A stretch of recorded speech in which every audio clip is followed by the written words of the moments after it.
for the purpose of the video, do you want to do a bit of an intro into who you are, what you do with Valytica, and then we can kind of go from there? Yeah, cool. So I'm Nathan, the founder of Valytica. We're a tech startup operating in the utility sector, primarily right now in the UK water and energy space. We build very niche analytics software for the utilities industry. So it's a very sort of small, complex market with very large enterprise clients that are serving water in the UK. Sounds good. Amazing. And just for context, so we obviously started working together. We probably spoke off an email the first time, right? I think off a cold email back last summer or something, I think about a year ago at this point. And then we properly started working together, last October, November. So somewhere around there. Yeah. But it's been cool. It's been a cool journey.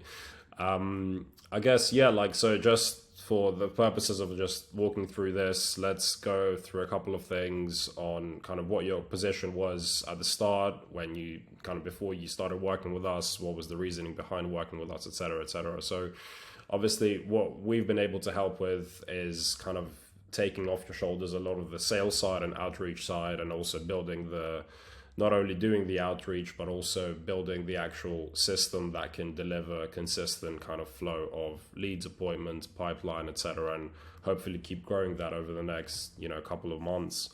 But yeah, it'd be interesting to hear from your point of view, like what was your position before you started working with us? How did you guys do sales? Like what did that look like? Yeah. So I think it's important to sort of note we're a small startup that's bootstrapped. We're a small team with very niche skills focused on our industry. So when we first started out together, we were getting, and we still do, get a lot of emails, cold emails of agencies saying that they can sell and everything like that. The main reason we started responding was we hit a point where we had no capacity to do any sales ourselves. We're very much focused on the product delivery, customer success side of things. So we'd have these quick conversations with the idea that we'd be able to find a team that could complement our own and start doing some experimentation in the sales space. Like I said, because we're so niche, the first thing we would bring up to people is we are a niche industry. We do not have tens of thousands of people that you can just blank email and hope that 0.02% respond. That doesn't work for us, and we knew that from the beginning. And we would have a lot of conversations, and that was the first thing we would tell everyone, and everyone would sort of shy away because that is what they all do. As far as the ones we spoke to. You guys were the first ones that sort of said, okay, we can have a think about this. We can see what other ways there are. We can approach that sort of sales methodology. And that's why we sort of decided to give you guys a shot back in the early days.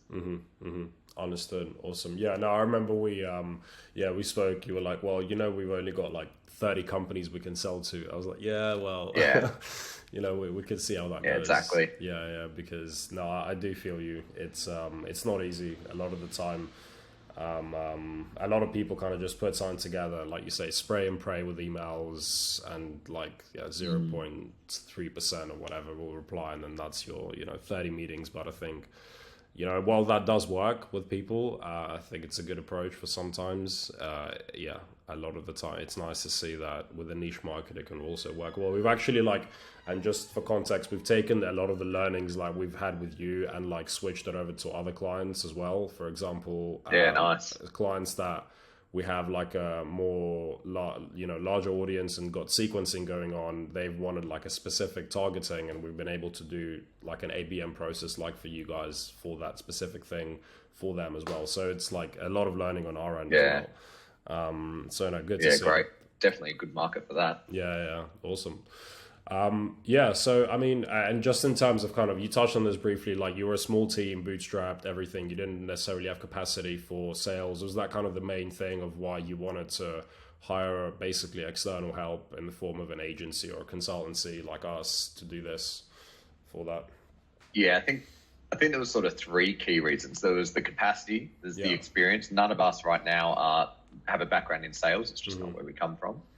And the cost as well. To bring on someone in enterprise sales, from day zero is very expensive, very high risk. And being bootstrapped, we didn't want to reduce our runway. We were working closely with our customers, we didn't need to put that sort of pressure on ourselves. So reaching out to an external agency that has a team that can do this and is incentivized to do it, because it's not a significant long-term commitment, is just a better way, I think, initially to collect data on how the sales process can be designed.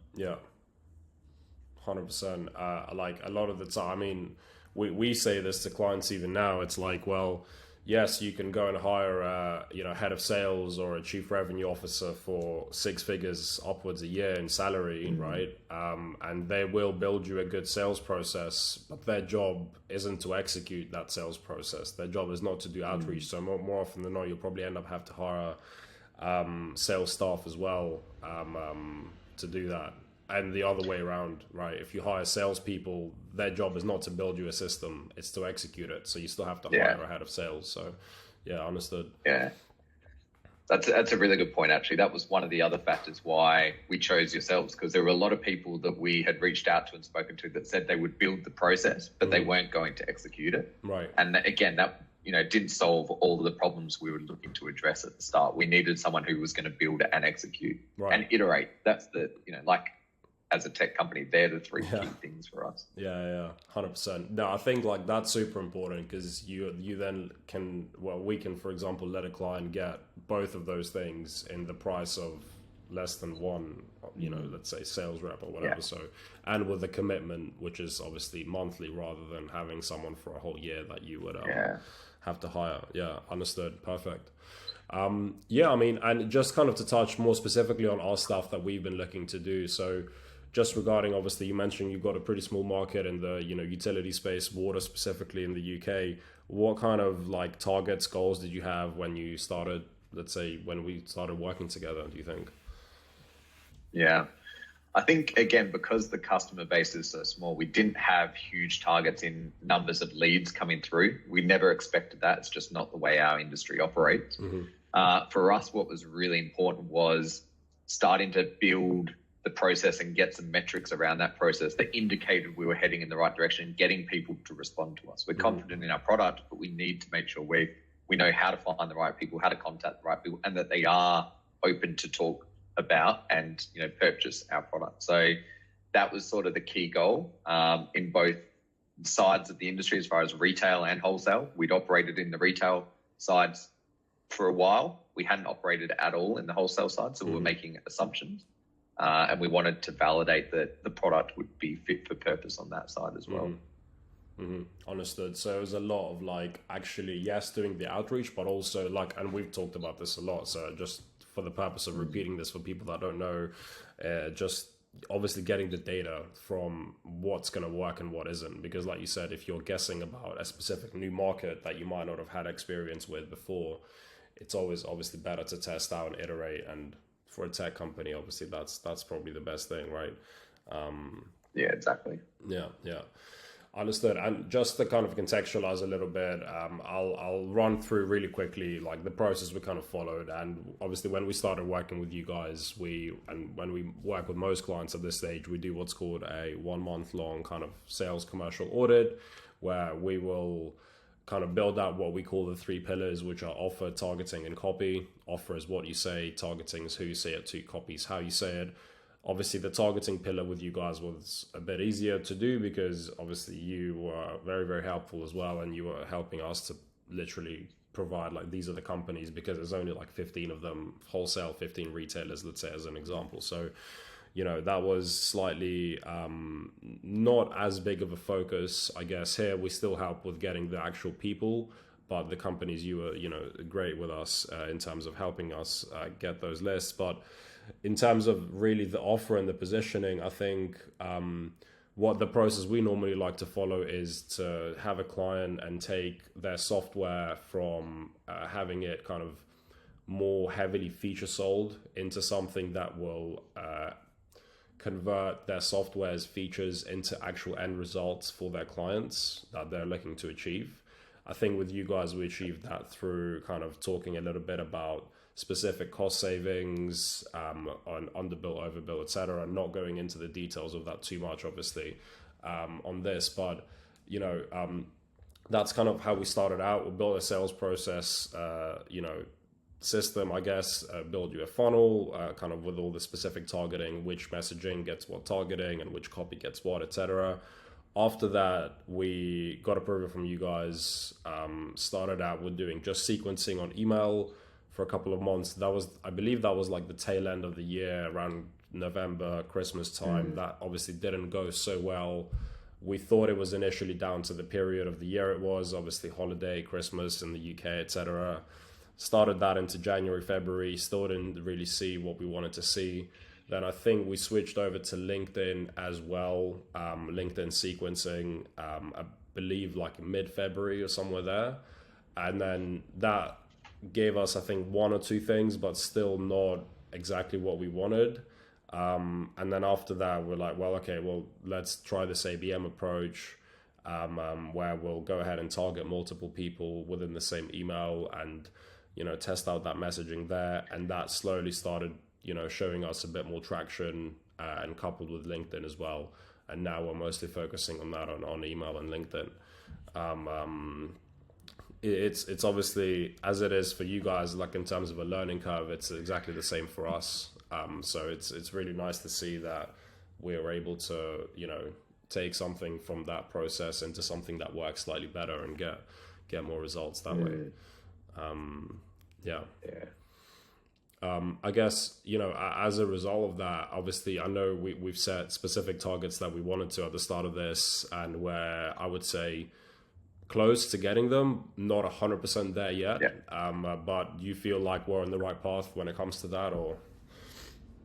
Yeah, definitely. I think again, we've seen, like you just said, a couple of iterations of the process. We've seen, and each of those, when we don't get all the right results, we don't get that confirmed lead off the end of it, is still a valuable data point, because we know, okay, this approach doesn't work with what we're trying to do. We're now at the stage where we are getting those leads, and we're getting them through fairly close together, without even looking at, improving some of the messaging and that we've kept the same from the start. So we're in a position now where it's starting to, I think, fall a bit more onto us and our, again, capacity with other areas of our sales process, as far as just general marketing and brand recognition and things, are going to, continue taking this to the next level. And all signs now are very positive. We had multiple leads come through all of those sessions, knew what they were dialing in for. It was organized for us, which was great. So there's very little for us to do. We were just ready to go, dial in, do the presentations, and go from there. So we're very close to being in a position that I think we're very comfortable with how things have gone. Yeah, absolutely. Yeah, no, that's awesome to hear, man. Yeah. And obviously from that, like you said, kind of what's been important is, I think you touched on this earlier, with looking at a lot of your clients having been retail, water suppliers at the moment. I think we've got a couple of wholesale calls, I believe, so one or two of them, which has obviously been, I guess, good. Or I'll let you kind of say what you think about it in terms of just learning new markets and understanding that as well. Yeah, I think as far as learning new markets, I mean, the advantage of retail to wholesale is it's relatively similar. We made some assumptions, but the approach used specifically for sales seems to be working across the two, which again is a valuable data point for us, not only in this industry, but as we move into other markets around the world in the same sort of sector. So that itself is worth its weight in gold. We've really, we're starting to find that engine that there's going to be a lot of value in understanding. Yeah. Okay, awesome. The next one I'm going to leave out because we kind of touched on it already. Like there's no point, but the last kind of final one that we spoke about is just regarding, on a human level, like working with us, obviously, let's say with me, with Tom, for example, obviously we had slight change of the team over the period that we've worked together in terms of our side. But yeah, like obviously we have you're based in Australia, I'm based in London, so we're thousands of miles away. We haven't met in person, but obviously we can get on a call like this and be comfortable talking with each other. But how have you found, like on a human level, working with us? What do you think about that? Yes, I think it's been really easy. COVID has changed the way people work, and most of it is remote now. Like you said, we're in Australia, you guys are in UK. we've got guys in New Zealand. Time zones make things difficult. Yeah. So it is something that becomes more valuable. And I think the best way to sort of look at how you guys have delivered this well is we feel very free to tell you how we're feeling about anything going at any one time. Okay. And when I asked for something off the back of that, for example, there was a period where we hadn't seen the results come through yet, and we just wanted to understand what to do next. And we asked for basically a document that we can share with the whole team to go through and see everything that's been done and really get value from those data points. So we know we can see that. Mm-hmm. And you guys turned that around in a couple of days. You had it ready for us the next week. There was no harsh feelings or anything like that. It's literally just, yep, great. Everything is taken as an opportunity to learn and improve, which again is just much more valuable than a team that is very rigid, very stuck in their ways, not flexible. It doesn't align with a startup like ourselves. So yeah, it's been I think it's been great. Yeah.